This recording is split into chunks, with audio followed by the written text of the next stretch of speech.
날씨가 추운데도 하나님의 전을 찾아 나오신 여러분에게 하나님의 놀라우신 축복이 임하기를 축원합니다. 1월달이 엊그제 같은데 벌써 2월달이 되었습니다. 세월이 너무 빨리 지나가는 것 같은 느낌을 가집니다.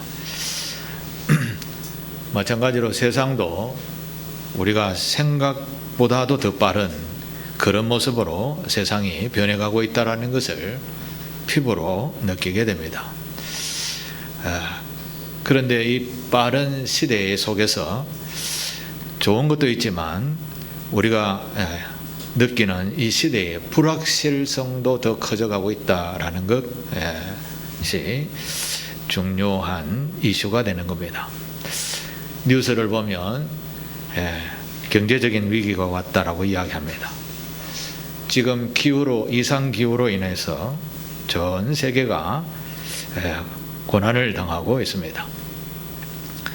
국제적 정치적 상황은 더 불안한 그런 소식들이 가득하고 있습니다. 이런 불확실한 시대를 살아가는 우리가 지금 어떤 모습으로 살아가고 있는가, 어떤 관심에 우리의 마음과 생각과 생활을 주목하고 살아가고 있는가라는 것입니다. 여러분들은 세상을 살아가면서 가장 필요한 것이 무엇이라 생각하십니까? 저는 평안이다라고 생각을 합니다. 나라가 평안해야 우리도 평안하고요. 가정이 평안해야 나도 평안하고, 교회가 평안하면 우리 또한 기쁘게 되는 것입니다. 여러분은 어떻습니까? 평안하십니까? 여러분의 몸은 또 어떻습니까? 평안하십니까? 그런데 이 평안은 어디서 올까요? 평안은 어디서 올까요? 네? 마음에서 옵니까?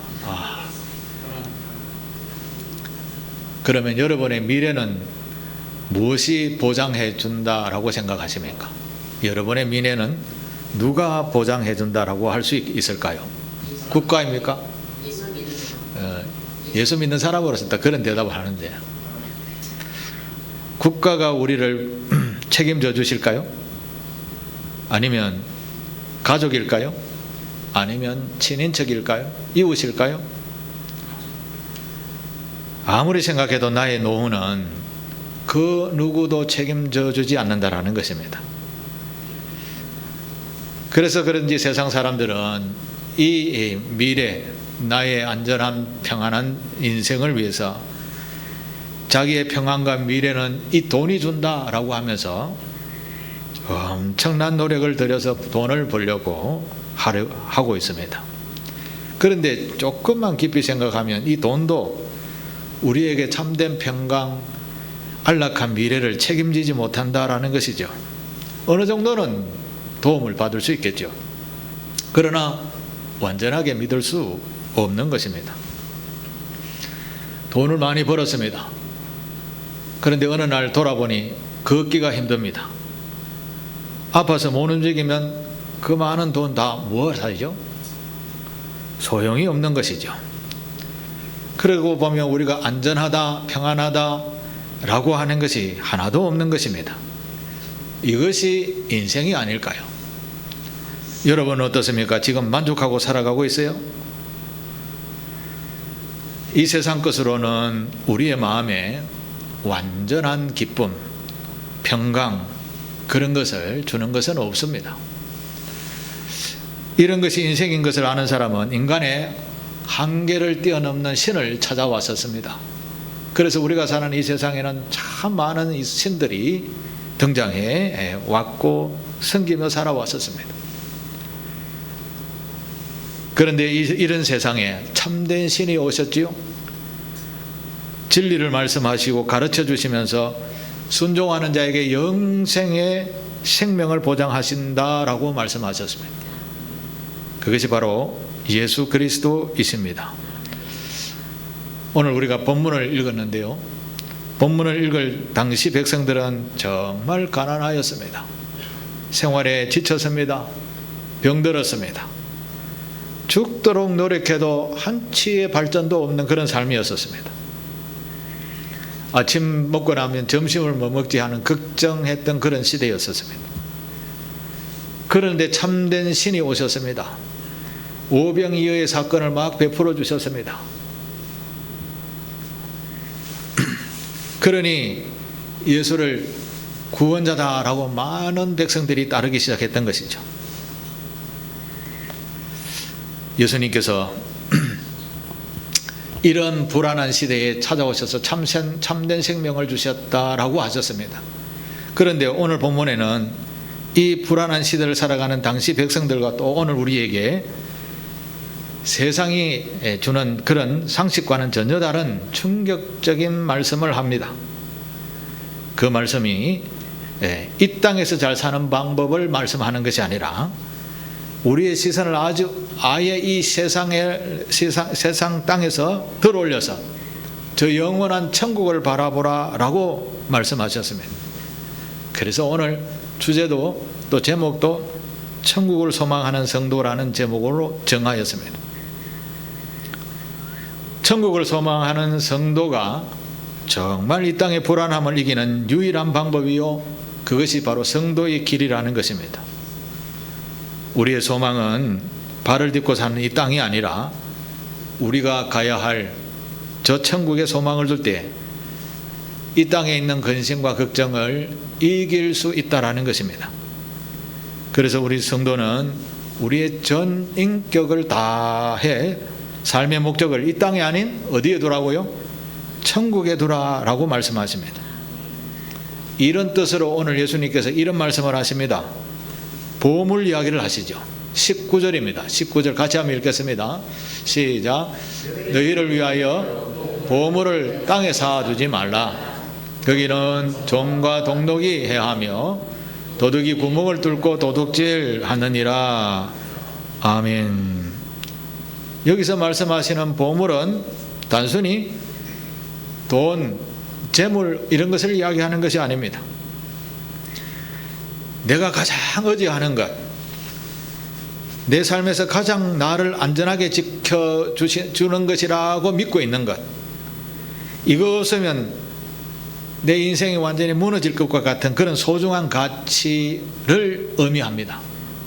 그 보물을 나에게서 이거 빼버리면 실패의 인생이라고 하는 그런 것, 그걸 보물이라고 하는 것입니다.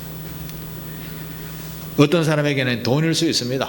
가장 소중한 것이. 어떤 사람에게는 또 자식일 수 있습니다. 가족일 수 있습니다. 건강일 수 있습니다. 사회적 지위라고 할 수도 있습니다. 그런 일인 소중한 것을 예수님은 어디에 두라고 하죠? 땅에 두지 말라라고 이야기합니다. 반대말로 하면 하늘에 두라는 것이죠. 왜냐하면 땅에 있는 이 모든 것은 일시적입니다. 잠시 있다가 사라지는 것들인 것,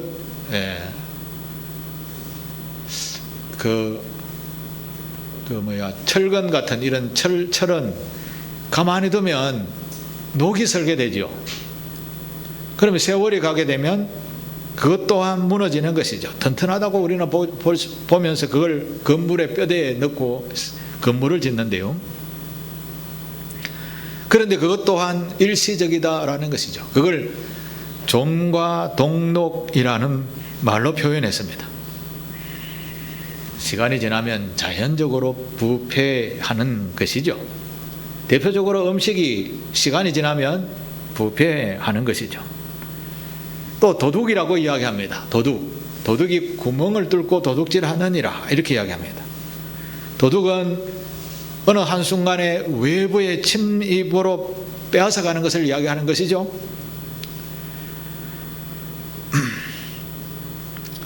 우리가 원치 않아야 하는데 이렇게 불쑥불쑥 다가오는 녹과 좀과 도둑과 같은 그런 것들이 우리의 인생에 불쑥불쑥 찾아온다라는 것입니다. 지금 우리가 2026년을 살면서 뼈저리게 눈으로 보고 느끼는 것이 바로 이와 같다라는 것입니다. 세상은 하루 자고 일어나면 바뀝니다. 그 다음 또 바뀝니다. 옛날에는 10년이면 강산이 변한다 이렇게 했는데 요즘은 하루 만에 변합니다. 하루 만에. AI, 그러니까 인공지능을 막 지금 개발하고 있는데, 이 서울대학교에 강의하는 무슨 교수님이 내가 그 전문가인데 나도 그걸 따라가지 못할 만큼 빠르게 변하고 있다라고 이야기하는 강의를 제가 들었었습니다. 너무너무 빨리 변해가는 세상인 것이죠. 우리 현실에 그렇지 않습니까? 평생 몸담아 이곳에서 먹고 마신다라는 직장이 어떻습니까? 요즘은 어느 사이 갑자기 사라지고 흔들리게 됩니다. 안전자산이라고 부르는 부동산, 주식 뭐 이런 가치가 하루 만에 왔다 갔다 합니다. 대표적으로 건강을 보면 알죠. 건강하다 싶은데 감기 한번 들면 못 일어납니다. 특히 나이가 들면 더 일어나기 힘들지요. 이렇게 생각하면 이 땅에 그 어떤 것도 우리에게 영원하고 평안하고 안전하고 힘을 주는 것 이런 것이 없다라고 할 수 있는 것입니다. 그래서 예수님은 이 땅에 소망을 두지 마라 라고 말씀합니다. 이 땅에 소망을 두고 사는 인생은 우리의 기초가 흔들리면 다 무너진다라는 것입니다. 그래서 시편 146편 3절 4절 제가 이것 말씀을 참 좋아하는데 같이 한번 읽겠습니다.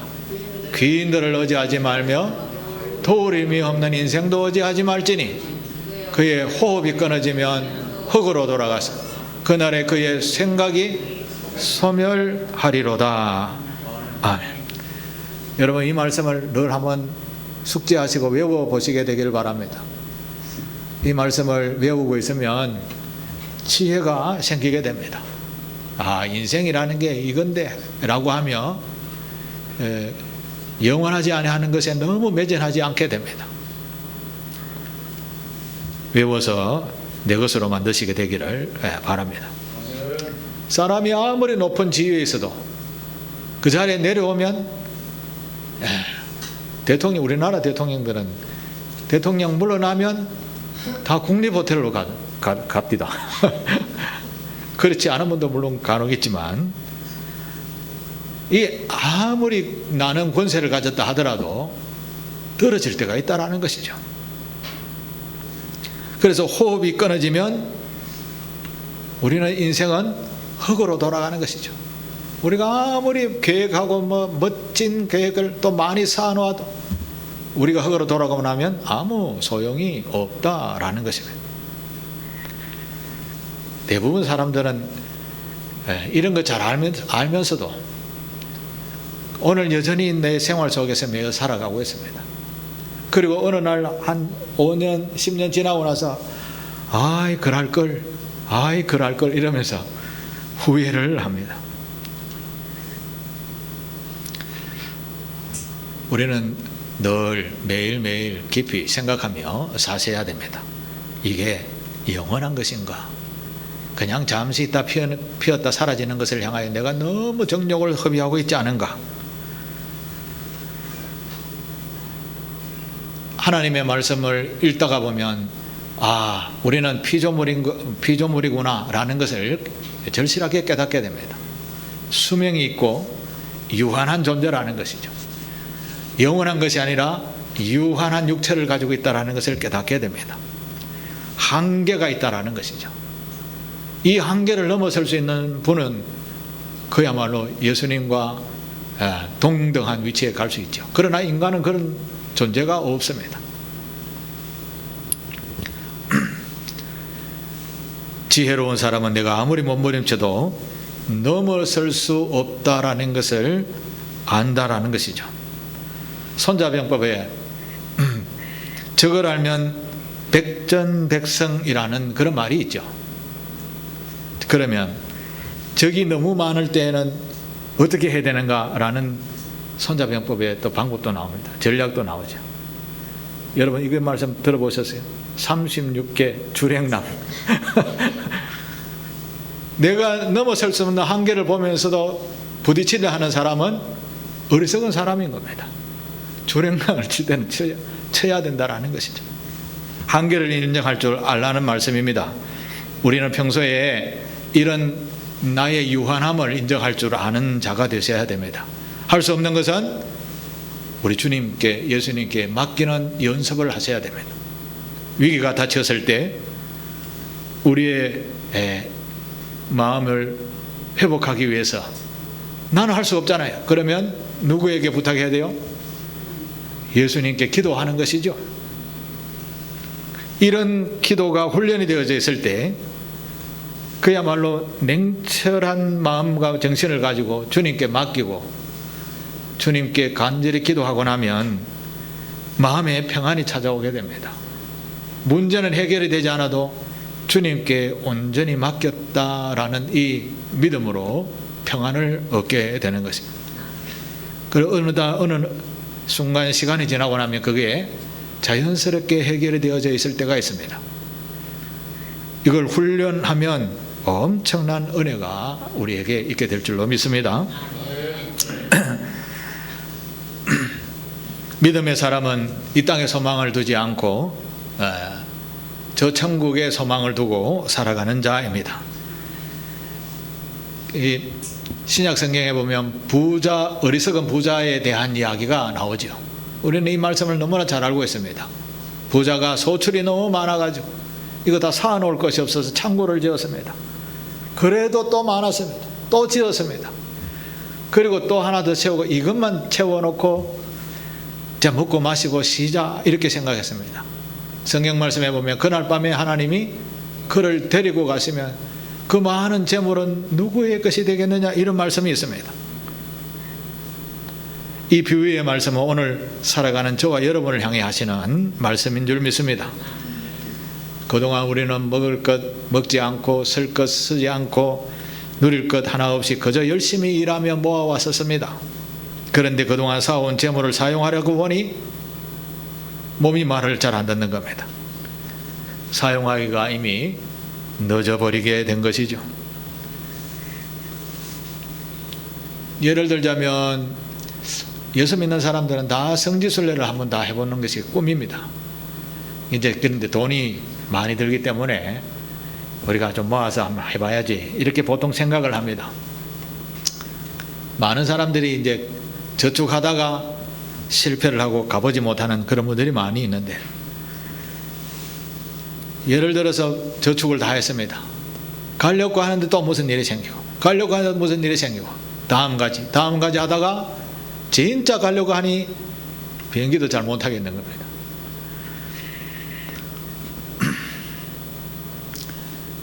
우리에게 이런 교훈에서 지혜를 줍니다.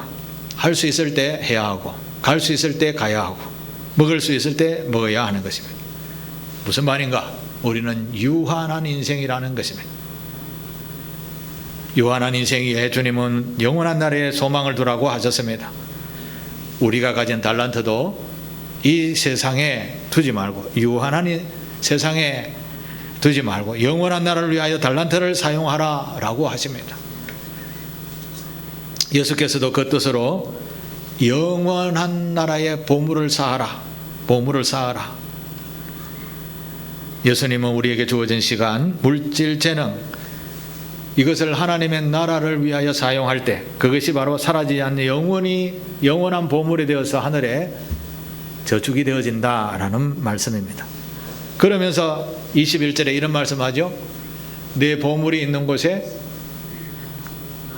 내 보물이 있는 그곳에는 내 마음도 있느니라. 지금 여러분의 보물은 어디에 두고 계십니까? 집에 있습니까? 하늘나라에 사야 되겠구나라는 그런 결단이 있게 되시기를 바랍니다. 자, 그러면 우리가 하늘나라에 소망을 두고 살아가려면 어떻게 해야 되는가? 예수님은 이 방법에 대해서 22절, 23절에 설명을 합니다. 22절, 23절 같이 읽습니다. 눈은 몸의 등불이니 그러므로 내 눈이 성하면 온몸이 밝을 것이요 눈이 나쁘면 온몸이 어두울 것이니 그러므로 네게 있는 빛이 어두우면 그 어둠이 얼마나 더하겠느냐. 아멘. 예수님은 눈에 대해서 말씀합니다. 어떤 사람이 이야기하죠. 눈은 우리의 마음의 창이다 라고 이야기하죠. 이 보는 이 시각을 우리가 받아들여서 연산을 해서 행동으로 옮기죠. 그렇습니다. 눈은 우리의 몸의 등불이다 예수님께서도 말씀하셨습니다. 우리 눈이 성하면 온몸이 뭐라고 합니까? 밝을 것이다 라고 이야기합니다. 건강할 것이다 라는 뜻이죠. 여기서 눈은 육신의 눈을 넘어서 세상을 바라보는 관점이자 마음의 시선을 의미한다라고 할 수 있겠습니다. 마음의 시선. 눈이 성하다라는 이 원어의 뜻을 제가 사전을 찾아보니까 눈이 성하다, 단순하다, 순진하다 이런 뜻입니다. 순전하다, 순수하다 이런 뜻입니다. 초점이 정확하게 딱 맞춰져야 선명하게 보이죠? 안경을 맞추면 그렇죠? 바로 그렇게 초점이 명확하게 맞춰진 상태를 눈이 성하다라는 표현이라는 것입니다. 그러면 반대로 눈이 나쁘다라는 말은 초점이 맞지 않다라는 거죠. 흐릿해졌다라는 것이죠.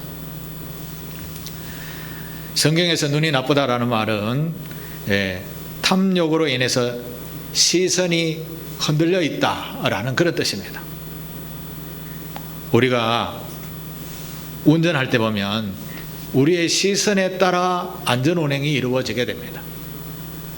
시선이 멀리 창밖을 보다가는 코가 깨집니다. 시선이 가는 곳으로 차가 가게 되는 것입니다. 우리의 인생도 마찬가지입니다. 우리의 인생의 마음의 눈이 어디로 향하여 있느냐에 따라서 건강한 삶이 되어질 수 있고 초점이 흐려지는 삶이 될 수도 있는 것입니다. 천국을 소망하는 성도 여러분은 현실을 똑바로 보고 판단하는 분입니다. 믿음의 눈으로 초점을 맞추어서 이게 옳은 것인지 그런 것인지를 알고 행동하는 분입니다. 그런데 우리는 보통 문제만 바라보죠. 야, 이거 어떡하지, 이거 어떡하지. 문제만 받아보다가 인생이 점점 각박해지고 인색해지고 사랑이 없어지는 그런 삶을 살게 되는 것입니다. 그런데 우리의 시선이 하나님의 시선처럼 좀 더 넓게 광폭적인 하나님의 사랑의 마음을 가지고 세상을 보는 눈이 있다고 하면 허물이 있어도 흠잡을 때가 많아도 하나님은 우리를 용납해 주시고 그의 사랑으로 덮어주신 것처럼 우리 또한 그렇게 덮을 수 있다라는 것입니다. 여러분, 베드로가 예수님을 보고 그 파도가 막 일렁거리는데 예수님이 저벅저벅 걸어오는 걸 보고 베드로가 예수님 나도 걸을 수 있나요? 이렇게 이야기했었습니다. 베드로가 걸으려고 했던 것이죠. 그래서 예수님이 와봐라 이라고 하니 베드로가 예수님을 따라 보면서 무리를 걷기 시작했습니다. 그런데 밑을 쳐다보니까 철렁철렁 겁이 났습니다. 홀라당물에 빠졌습니다. 주님을 바라봤을 때는 무리를 걸을 수 있었지만 세상을 바라봤을 때는 물에 빠졌다라는 것이죠. 이것은 우리의 눈과 마음이 어디에 향하여 있느냐에 따라서 달라진다라는 것입니다.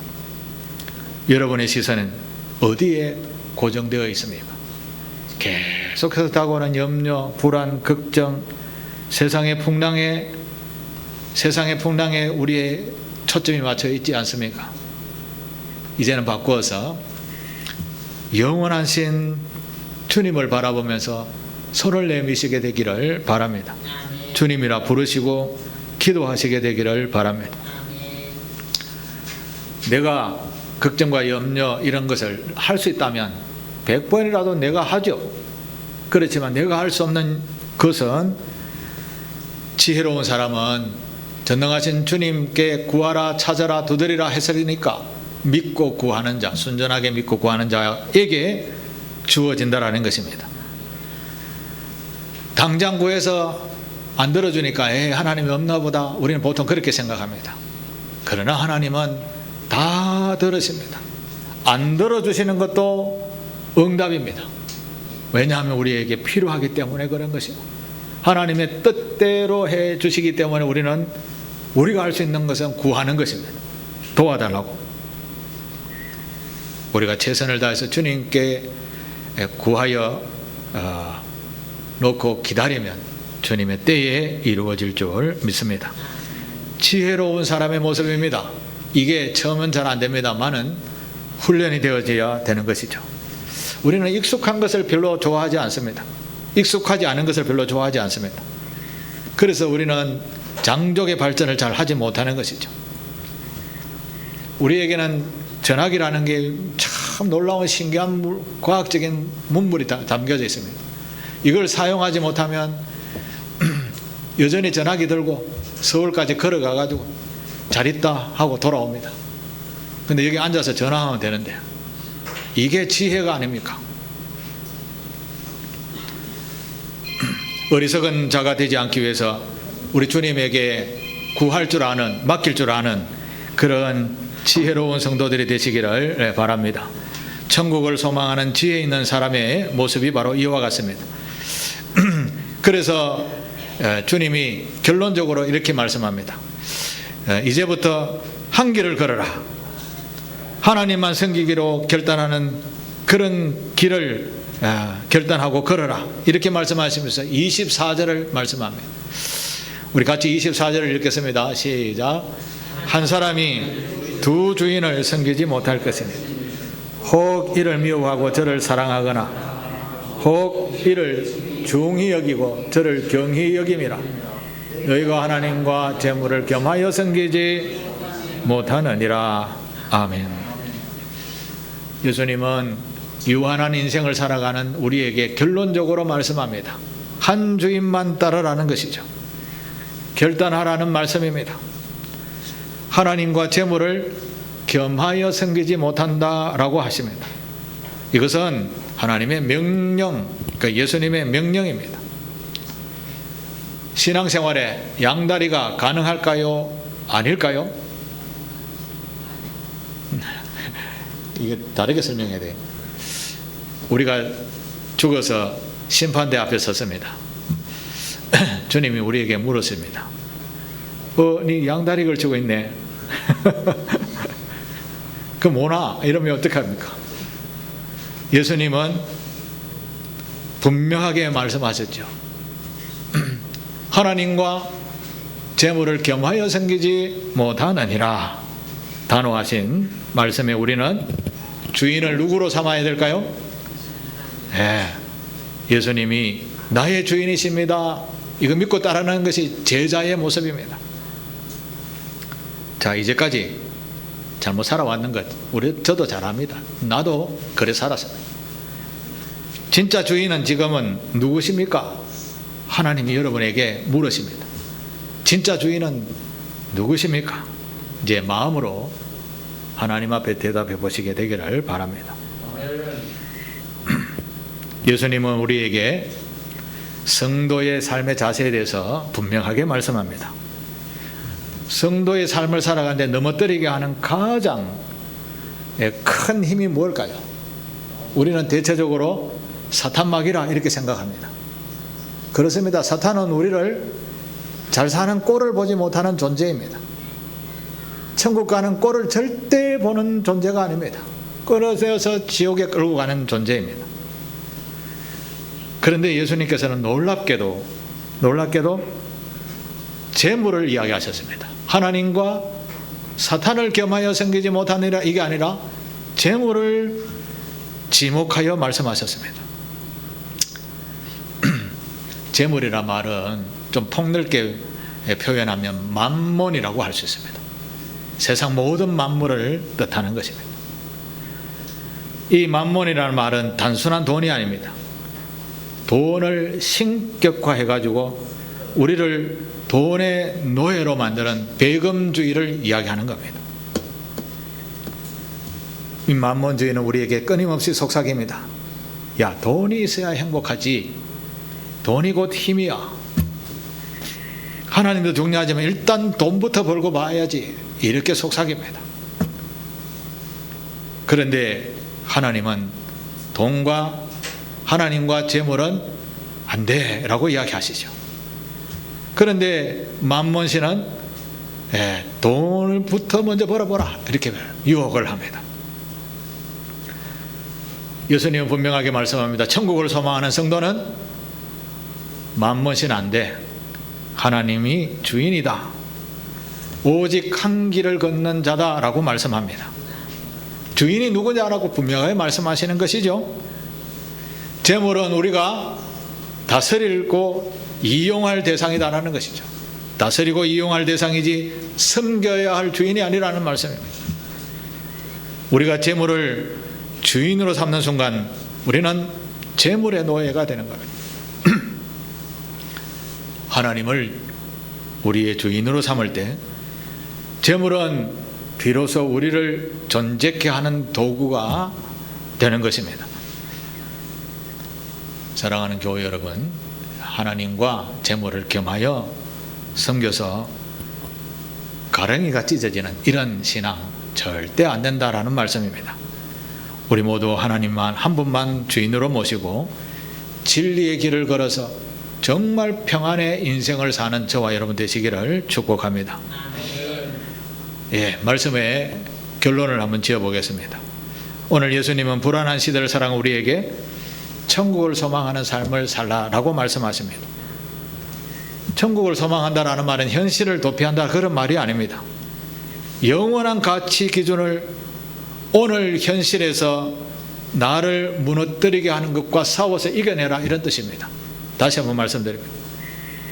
현실을 도피하는 것이 아니라 영원한 가치 기준을 가지고 오늘 일하는 이 현실에서 나를 무너뜨리게 하는 것과 치열하게 싸워 이겨내라.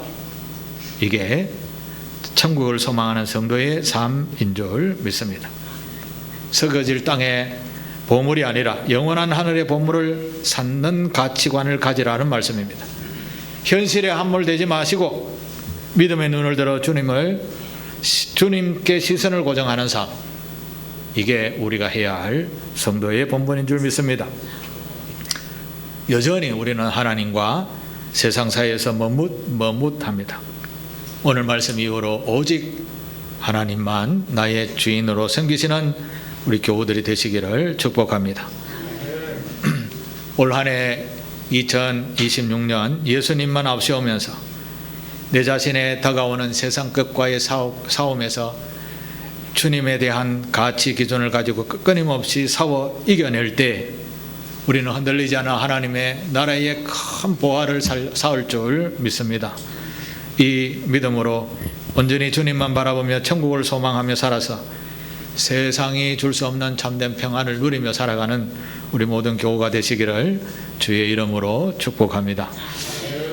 기도하겠습니다. 아버지 하나님, 부족한 저희들에게, 여전히 죄의 길을 걷는 저희들에게 아버지 하나님께서 주옥과 같은 말씀을 우리에게 허락하여 주시고 우리에게는 오직 영원한 천국의 소망밖에 완전한 것이 없다라고 하시면서 주님을 온전히 나의 주인으로 삼고 사는 자가 되라, 이것이 지혜 있는 성도의 삶이라고 가르친 말씀을 깊이 숙지하며 끊임없이 우리 현실에서 다가오는 만몬신과의 다투어 싸워 이겨내는 성숙한 성도가 다 되게 하옵소서. 예수님의 이름으로 기도하옵나이다. 아멘.